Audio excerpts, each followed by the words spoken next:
Hello, welcome to my channel. My name is Heidi, where I like to talk about all things books. I'm so excited. This is my first advanced copy book, and I think I really lucked out on my first one. I'm just gonna say right away, I absolutely love this book. Normally in my fantasy novels, I don't like to have a ton of romance in my novels. I like a little bit. I just don't like that to be like the main focus. The main focus I like to see is like the world building and character development, and this is definitely what I got from this book. It was a really exciting read, and that's what I'm going to be talking about in this video. And Wesley decided to join us in this video. Hope she just hangs out. He's good.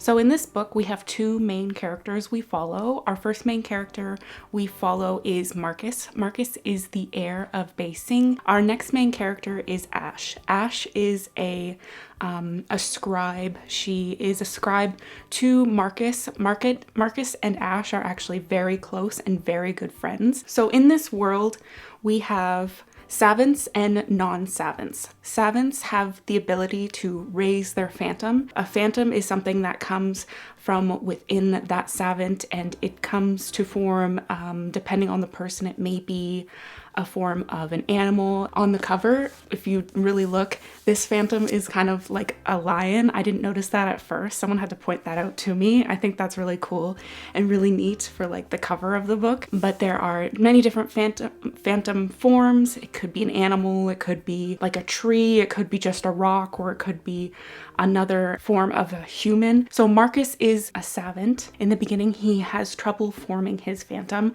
So he can raise a phantom, but it does not form into anything at the very beginning. Later on, he very quickly, within like the first two chapters, we see him finally forming his warrior phantom, which is one of the strongest phantoms this world has ever seen in a very long time. Non-savants are just normal human beings like you and me that just don't have phantoms within them, and they can't rise anything. They're just normal human beings that walk around doing normal human stuff.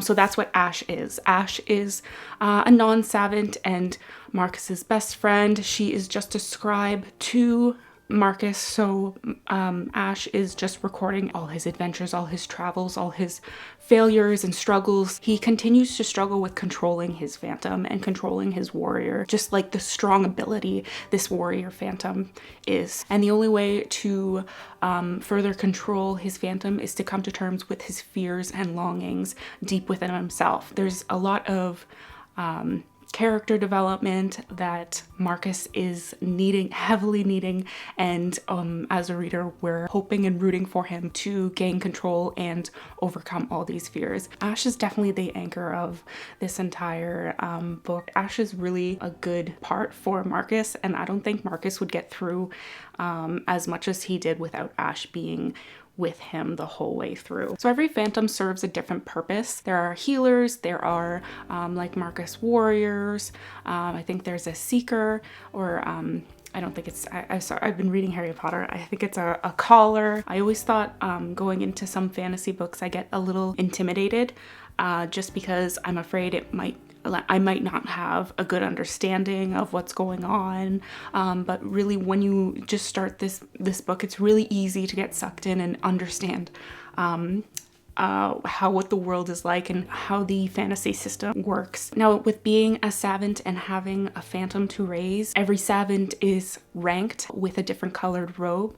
At the beginning of the novel, Marcus is a green robe, which is an advanced savant, but is having trouble holding their phantom to form. Now, for Marcus to keep the title of heir of Basing and eventually move up to his father's position, he must rank higher and must rank to an orange robe. He must rank this orange robe at a certain time of his life, and it's coming extremely close to that date. We see Marcus, Ash, and his group traveling to a coup where he can train to achieve his orange robe ranking. Along the travels, we see another character, I would say a beloved character by me. His name is Kaylin, and Kaylin is a sailor who is a non-savant and is helping this group travel to a coup. This is where the romance does come to play. There is instant love between Ash and Kaylin.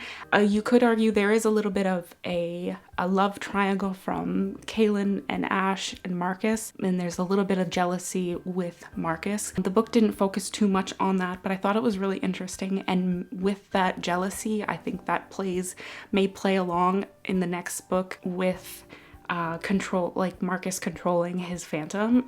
I thought that was really interesting to play in. So overall, this was a really fun book to have and to read. This book definitely kept me on my toes. I was intrigued the whole way through. Normally when there's traveling in a book, it doesn't really grab my attention that much, but there was so much going on, and I love the three main characters, Kaylin, Marcus, and Ash. They were definitely strong characters, and we got to see the point of view through each character. So I ended up giving this book a 4 out of 5 stars. The only reason why I didn't give it a 5 out of 5 stars, there was a group of 5 leading Marcus and helping Marcus with his travels to a coup to go into training. With the other 3 people in that group, I don't remember their names. They were good friends of Marcus and Ash, but I feel like we could have seen more from those three characters. I know one was a healer, so I just remember one being like having a phantom that was a healer, and that would only come up when Marcus was injured and they'd help Marcus with his injuries. And I thought we were going to see a little bit more coming from those other 3 characters, because it seemed like in the beginning Marcus had some beef with one of those girls. So I wish we could have seen more of those characters, because the 3 main characters were so strong and really good, and I love them all.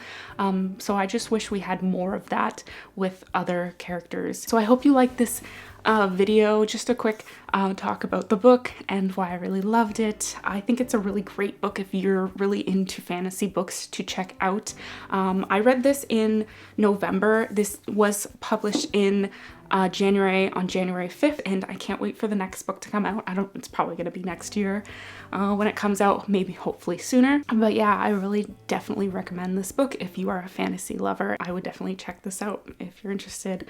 And I thank you for sticking around to this video. I hope you like and subscribe, and leave a comment below what you think and if you are interested in reading this book. Thanks for watching. Bye.